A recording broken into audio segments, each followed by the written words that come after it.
They say life's quietest moments are when you hear the loudest truths. It was an ordinary Tuesday morning. I was rushing to get ready for work, shirt half-buttoned, toothbrush hanging from my mouth, when I noticed it, a tiny glint near the bathroom cabinet, half hidden in the fibers of the carpet. I bent down, curious, and picked it up. A pill foil, the back of a blister pack, lying there as if it belonged. I turned it over in my hand, absent-mindedly wondering what medication it was from. But then it hit me.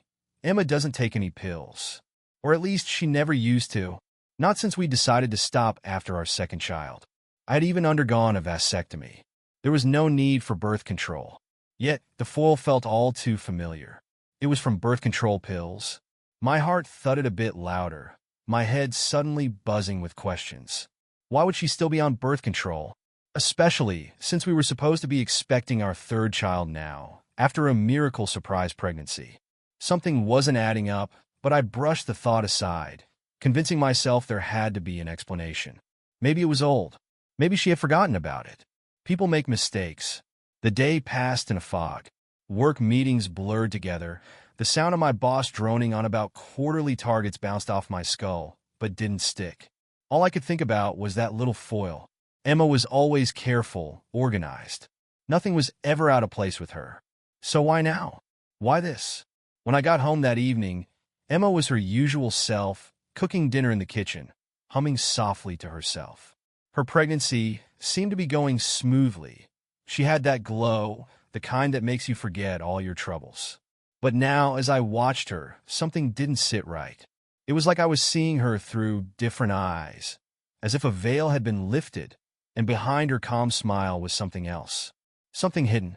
I didn't confront her. I couldn't. What would I even say? Hey, honey, why are you on birth control while you're pregnant? It didn't make sense. Not yet. Instead, I did what anyone in my position would do. I dug deeper. Over the next few days, I kept an eye on her. I started noticing little things. Her phone was always with her now, never left unattended. She was taking extra care to leave the room when certain calls came in.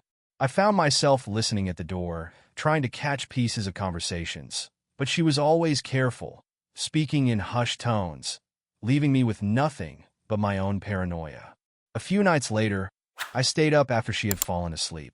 It was late, and the house was silent except for the sound of Emma's breathing beside me. That's when I made my first move. I knew her phone password. She had never changed it. Not once. I could have done this sooner, but a part of me had held back, afraid of what I might find.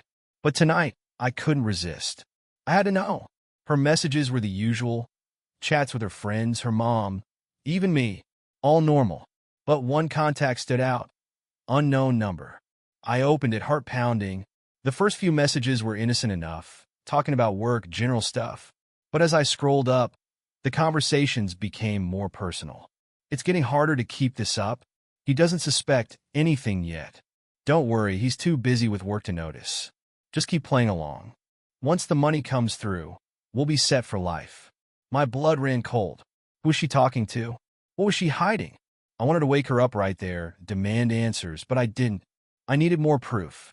This wasn't enough. Not yet. The next day, I decided to call in sick. I couldn't focus on anything else anyway, and I needed time to think, to plan. I ordered a small camera online, something I could install in our living room and bedroom without her knowing.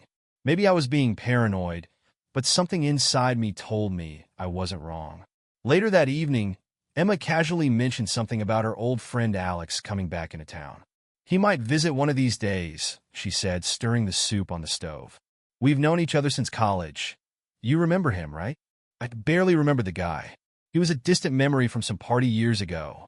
But now the name clanged like a warning bell. Was this the same Alex from the messages? Was he the one she was talking to? I played it cool, nodding and pretending it didn't bother me. But inside, my suspicions were growing. It couldn't be just a coincidence. All the signs were there, but I still needed more. The camera arrived the next day, and I set it up while Emma was at work. It was discreet, hidden in the frame of a picture on the mantel. Now all I had to do was wait. The truth would reveal itself, sooner or later. It always did. Days passed like a bad dream, each one darker than the last. The little things that I had always dismissed now seemed like clues, pieces of a puzzle that I was just beginning to put together. Emma was careful, too careful.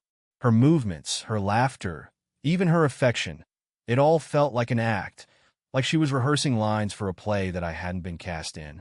The hidden camera I had set up was working, quietly collecting evidence. Every night, after Emma went to bed, I would go over the footage, watching our life play out in secret. Most nights were normal, just the two of us in the living room, chatting or watching TV, Emma texting away on her phone when she thought I wasn't paying attention. But it wasn't enough. I needed more. Then one Thursday night it happened. I was sitting at the kitchen table, pretending to work late, while Emma was in the living room on the phone. I heard her voice, quiet, careful, but I caught enough. She was speaking to someone, but it wasn't just a normal conversation. There was a tension in her voice, a subtle urgency that she tried to mask. "I'm trying, Alex," she whispered. "Alex." I felt the knot in my stomach tighten. "I just need more time." He's starting to get suspicious, but he hasn't said anything yet. I almost dropped the pen I was holding, starting to get suspicious. She was talking about me. I could feel my heart pounding in my chest, my pulse loud in my ears. I leaned closer to the door, trying to catch more of the conversation without making a sound. I know we'll be fine. I'll get him to sign the papers soon. Don't worry. Once that's done, we'll have everything." Her voice trembled slightly, and I heard the unmistakable sound of fear lacing her words. The insurance. The life insurance she had been so insistent I update recently, adding a new policy with some obscure benefits. I had thought nothing of it at the time, brushing it off as just another formality for our future. But now, I was beginning to see the truth unravel. Suddenly, it all started to make sense. The extra effort she had put into looking happy, the overly sweet words, the sudden interest in handling all our finances. Emma was setting me up. She wanted me to sign those papers, and once I did, well, I didn't need a vivid imagination to know what would come next. I waited until she was asleep that night before sneaking back to the camera footage. I went straight to the living room recordings from that evening. As I scanned through the clips, my heart sank. There she was, pacing the floor as she spoke, talking about me as though I was just some obstacle, something she needed to deal with before moving on to her new life with him. Alex. They weren't just having an affair. This was deeper, darker. It wasn't about love or lust anymore. It was about money. It was about getting rid of me. I couldn't sleep that night. The bed felt like a coffin, the air around me heavy with betrayal. Emma slept beside me, her hand resting on my shoulder, as if nothing was wrong. But everything was wrong. The next morning, I made up my mind. I had to gather more concrete proof.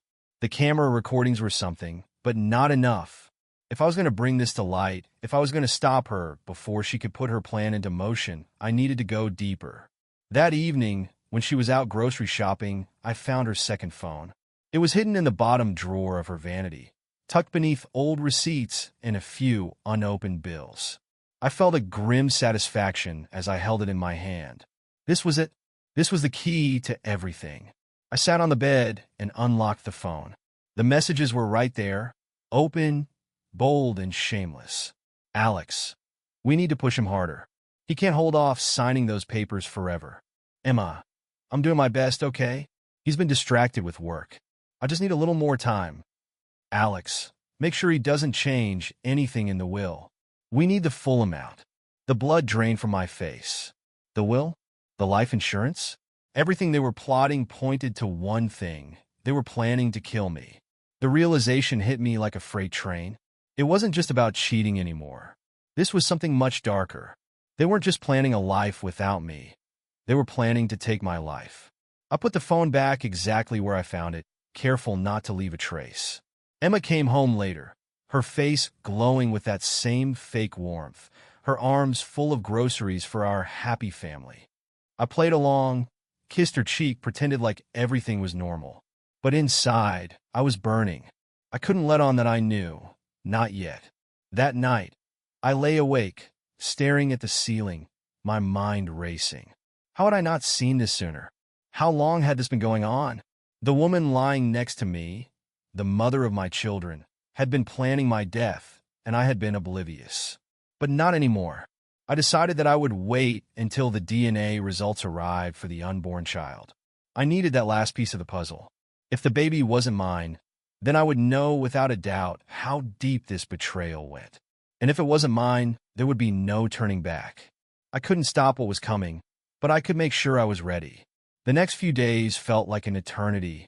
Every minute with Emma was a struggle, pretending everything was normal while I knew she was planning my death. I couldn't eat, couldn't sleep, my mind replaying her phone conversations, the messages I had read. And Alex. That name haunted me. The man who was not only having an affair with my wife, but was conspiring with her to take everything from me. My life, my money, my children. The DNA test kit arrived in the mail 3 days later. My hands shook as I opened it. The test was simple enough, just a few swabs, but the weight of what I was about to discover made it feel like I was handling something far more dangerous. Emma had gone to visit her sister that evening, so I had the house to myself. I took the sample, sealed it in the envelope, and sent it off, praying that I could get the results before anything else spiraled out of control. The waiting was unbearable. Every time Emma looked at me, I wondered if she knew. Did she suspect that I was onto her? Was she reading my mind the way I was reading hers?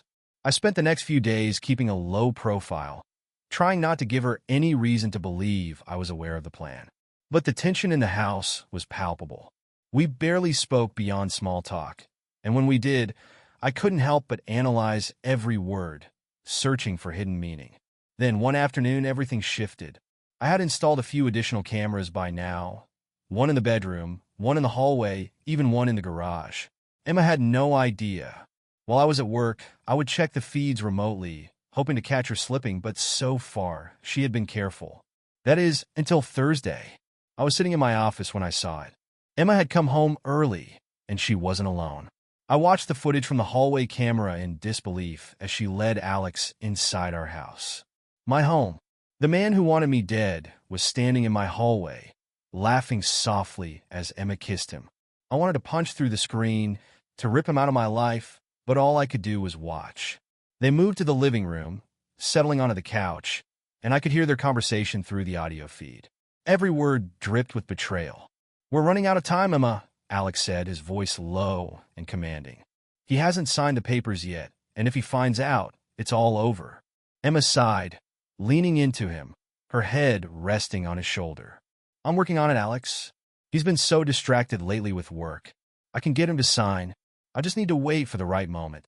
Alex pulled her closer, his arm wrapping around her waist. "You better. I'm not going to sit around forever waiting. We need that money." The anger that had been simmering inside me boiled over. I clenched my fists, feeling my nails dig into my palms, but I forced myself to stay calm. "Don't act rashly." "Not yet." I turned off the camera feed before I could watch anymore. I had seen enough. My wife, no, Emma, the woman I thought I knew, was planning to kill me, and now I had seen the face of the man who would help her do it. I spent the rest of the day in a haze. My mind was spinning with all the possibilities. What was I going to do? Confront them? Go to the police? Would they even believe me? The proof I had felt like it was enough, but something told me it wasn't. Not yet. The DNA results arrived the next morning.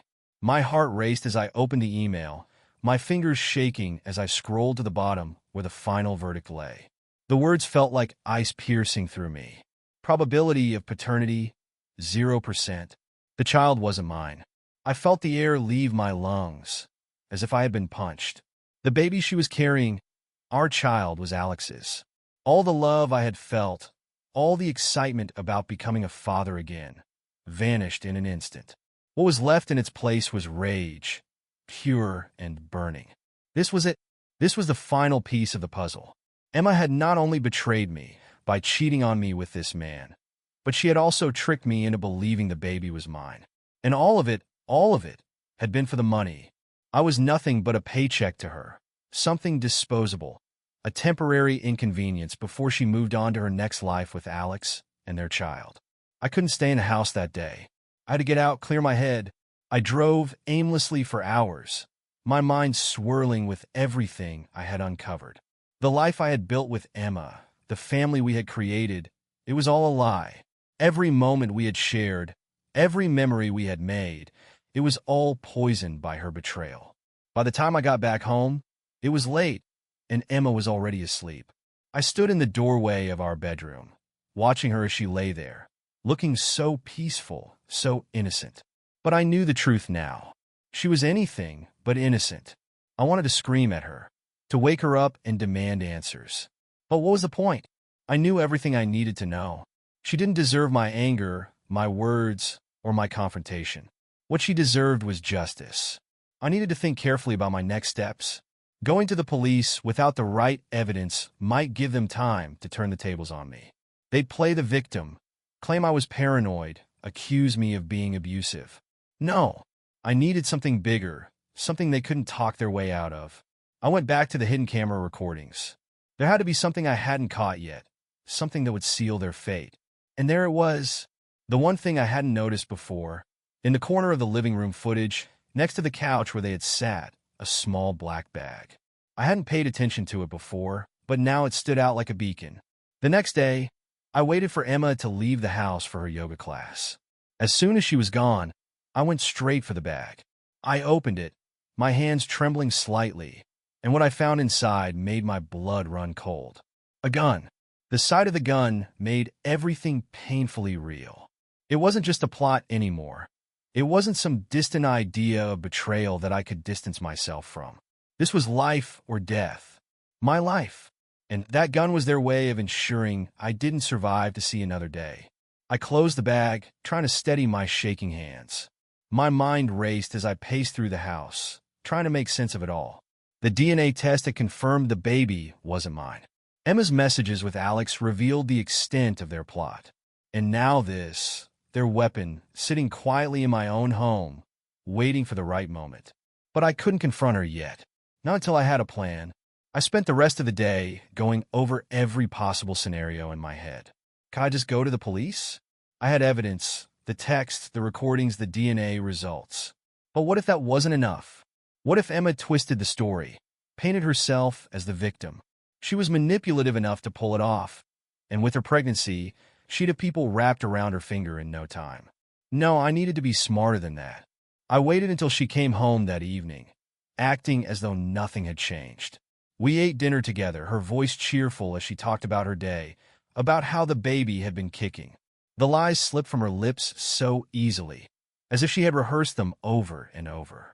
I played along, pretending to be the same loving husband, but every time she smiled at me, I felt the weight of the gun hidden in the house, the weight of her deception. The next day, I called in sick again, but this time, I wasn't just biding my time. I had a plan. I went through all the evidence I had gathered, videos, phone messages, even the DNA test, and organized everything meticulously. Then I contacted an old friend of mine from college, Jeff, who had gone into law enforcement. We hadn't spoken in years, but I figured if anyone could help me, it was him. Jeff answered after a few rings, surprised to hear from me. Gary? Wow, it's been a while. What's going on, man? I swallowed hard, unsure how to even begin. I need your help, Jeff. It's serious. The tone of his voice shifted immediately. What kind of serious? You in trouble? Not yet, I replied, my voice shaky. But I will be if I don't act fast. It's about Emma. He was silent for a moment, probably piecing things together. What's going on? Is she okay? That's the thing, I said, gripping the phone tighter. She's not who I thought she was. She's cheating on me, Jeff. And worse, she's planning to kill me. The words sounded absurd even as I said them, but they were the truth. Cold, hard truth. Jeff's response was slow, cautious. You're not joking, are you? I wish I was. I've got evidence, messages, videos, everything. She's working with this guy named Alex. They want to get me to sign some life insurance papers, then they're going to make it look like an accident. I found a gun in the house, Jeff. They're serious about this. He cursed under his breath. Okay, send me everything you have. All the evidence. Let me take a look at it, and we'll figure out how to handle this. But, Gary, listen to me carefully. Do not confront her. Not yet. Let me see what we can do on my end first. I agreed and hung up, sending him the files immediately. My body felt like it was running on adrenaline alone as I waited for his response. Hours passed before Jeff finally called back. You weren't kidding, he said, his voice tight with anger. This is serious, Gary. I'm talking premeditated murder, insurance fraud, the works. But we need to handle this carefully. If you go to the police now, there's a chance she could spin it and make herself look innocent. She's pregnant, and that alone will get her sympathy. Plus, she could easily say you're unstable or paranoid. I figured as much, I muttered, pacing the room. But, he continued, we have an option. You'll need to play along for a little while longer. Make it seem like you're unaware of anything. Let them think they've won. We'll set up a sting operation, catch them in the act. That's the only way we can ensure they both go down. A sting operation? The thought made my stomach turn. Playing along, pretending to trust her while knowing she was plotting my death? It seemed impossible. But what other choice did I have? You're going to need nerves of steel, Jeff warned. But it's the only way. We'll coordinate everything, but you have to stick to the plan. Keep acting like everything's normal. Let her think she's got you fooled. When the time comes, we'll be ready. I agreed, my heart heavy with dread. It felt like I was signing my own death warrant, but I trusted Jeff. If anyone could pull this off, it was him. That night, I lay in bed beside Emma, feeling her warmth, her breath steady as she slept. I was living with a stranger, a woman who was plotting my murder while she carried another man's child. The rage bubbled inside me, but I knew I had to hold it in. It was only a matter of time now. The following days were a blur. Jeff and I communicated in secret, coordinating the sting operation with the local authorities. I had to be careful. Emma was starting to notice my stress, asking me if everything was okay. I lied, told her work was getting to me. She seemed satisfied with the answer and continued on with her charade. Then, the day finally came. Emma had arranged a dinner for us at home, something special. Just the two of us, she said. The table was set, candles flickering, a bottle of wine chilled. It would have been romantic if it weren't for the fact that I knew this could be my last meal. She smiled across the table at me, her eyes warm. But I saw through it now. Every word she said, every touch, was just another move in her deadly game. Halfway through dinner, she handed me a stack of papers, her tone casual but insistent. I need you to sign these, Gary. Just some updates on the life insurance policy. I've taken care of everything. I looked down at the papers, my mind racing. This was it. This was the moment they had been waiting for. I glanced at her, forcing a smile as I took the pen. Sure thing, honey. Whatever you say. I could see the relief in her eyes, the subtle shift in her posture. She thought she had won. But as I signed, I knew that in a matter of hours, everything would change. The ink on the papers felt heavier than it should have, each stroke of the pen another nail in the coffin, though not mine. Not anymore. I signed them, just as Emma had planned, the fake smile plastered on my face as I handed them back. Her eyes gleamed with triumph as she slid the papers into her bag. She thought it was over, that she had won. But I knew differently. Dinner dragged on, the silence between us filled with tension that only I could feel. Emma played her part well, talking about the future, the baby, the things we'd do once life settled down. It was a chilling performance, knowing that her idea of settling down meant me out of the picture for good. I sipped the wine slowly, pretending to savor it, all the while counting the hours until the sting operation would go down. Jeff had told me earlier that everything was in place.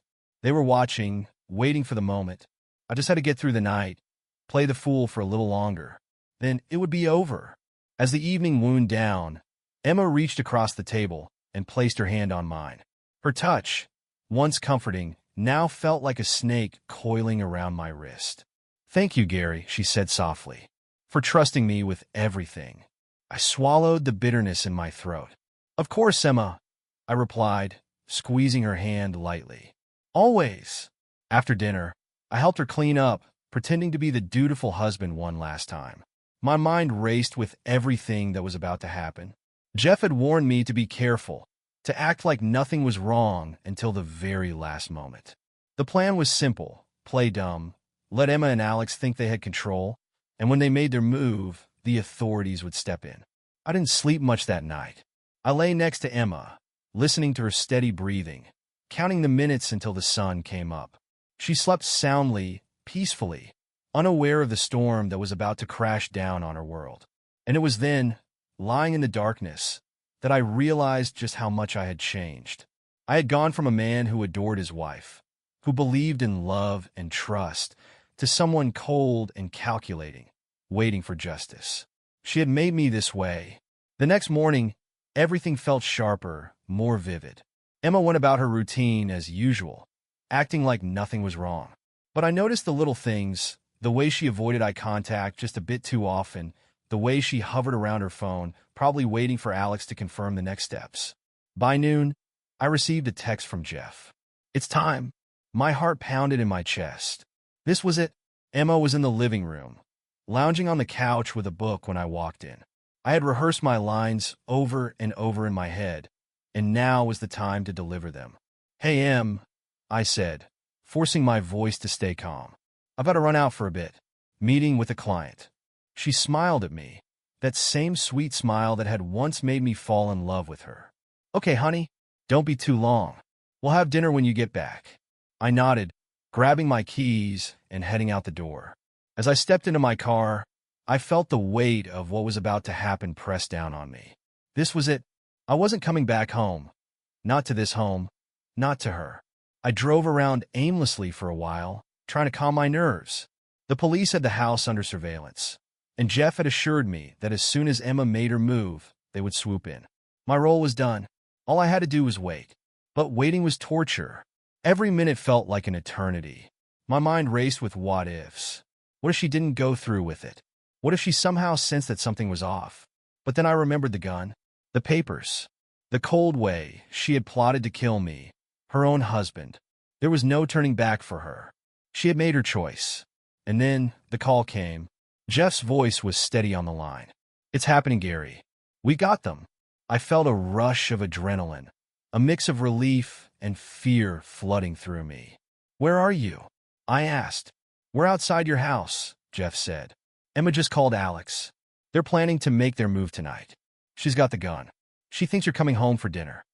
I gripped the steering wheel tightly, my knuckles white. "What now?" "Stay where you are," Jeff instructed. "We're going to let it play out. Alex is on his way to your house. When he gets there, we'll move in." I sat in my car, the minutes ticking by slowly. I imagined Emma waiting inside, the gun hidden somewhere nearby, her lover on his way to finish what they had started. How had it come to this? How had my life spiraled into this nightmare? Finally, after what felt like hours, Jeff called again.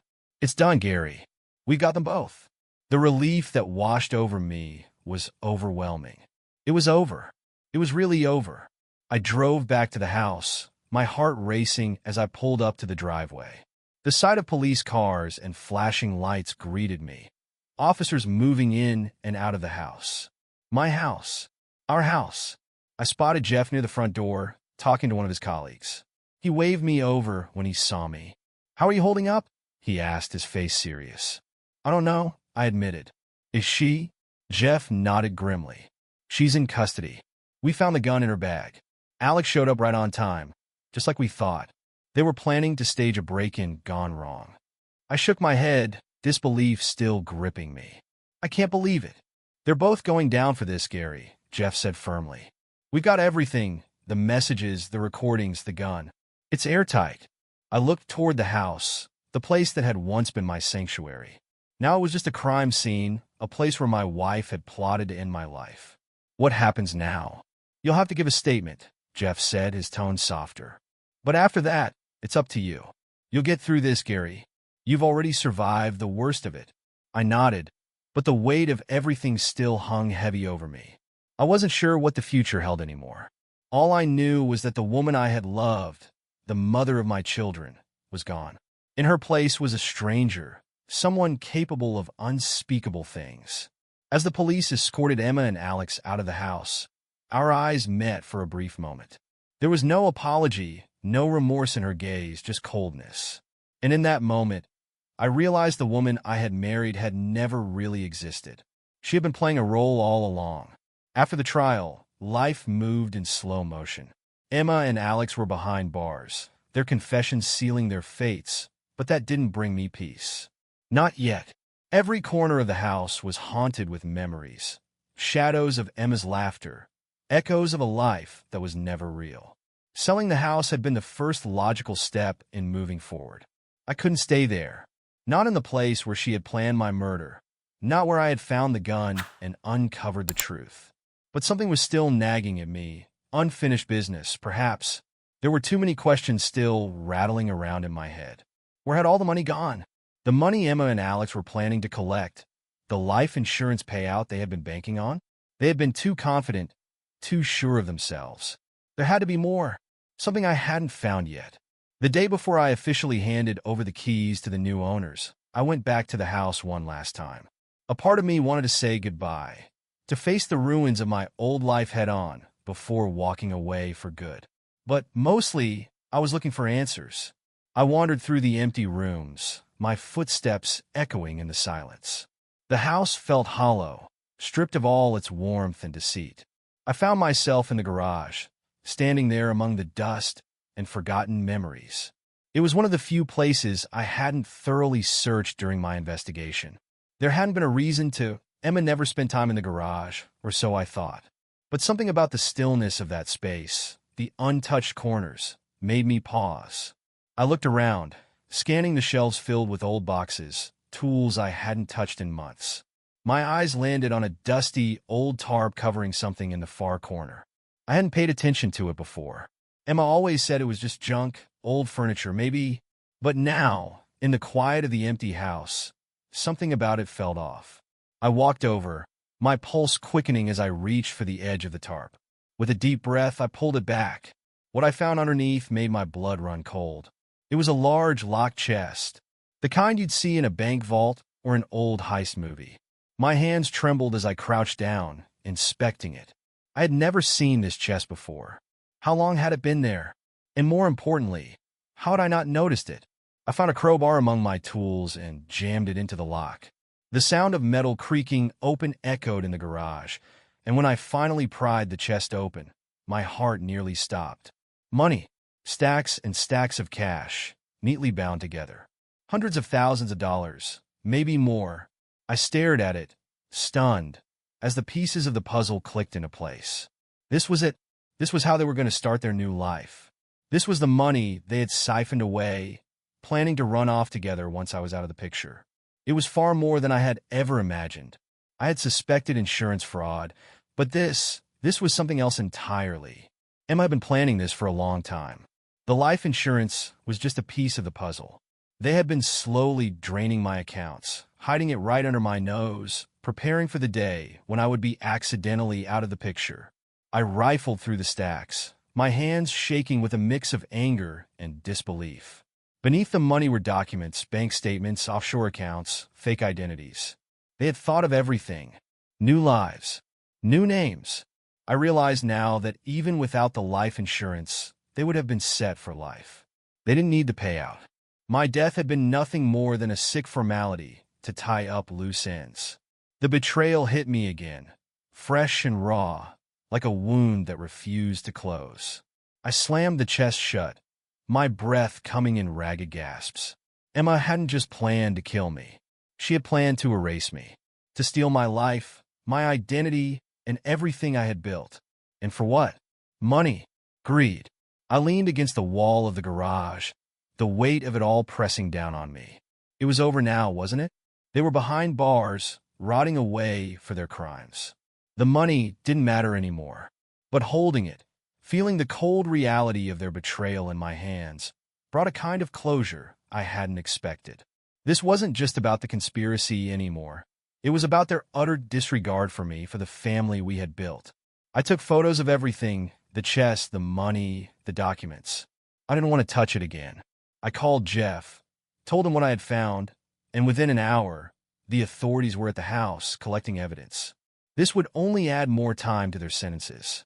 The weight of justice was finally bearing down on them. As I watched the officers pack up the chest, Jeff came over and clapped me on the shoulder. "You okay?" I nodded, though the exhaustion was clear in my face. I didn't think there was anything left to find, but I guess I was wrong. Jeff shook his head, a grim smile tugging at his lips. "People like Emma and Alex, there's always something more. You did the right thing, Gary. This seals it." I watched the chest disappear into the back of the police van, feeling a strange sense of relief wash over me. The last piece of Emma's web of lies had been uncovered, and now there was nothing left for her to hide. It was over, truly over. The house, the betrayal, the lies, they were all behind me now. And for the first time in months, I felt like I could breathe again, like the weight of everything had finally been lifted. I walked away from that house one last time, leaving behind the memories, the pain, and the ghosts of a life that had never really existed. I had found Emma's treasure, the fortune she had built on deceit, and I had taken it away from her just like she had tried to take everything from me. And as I drove away, the road stretching out before me, I realized something. I had won.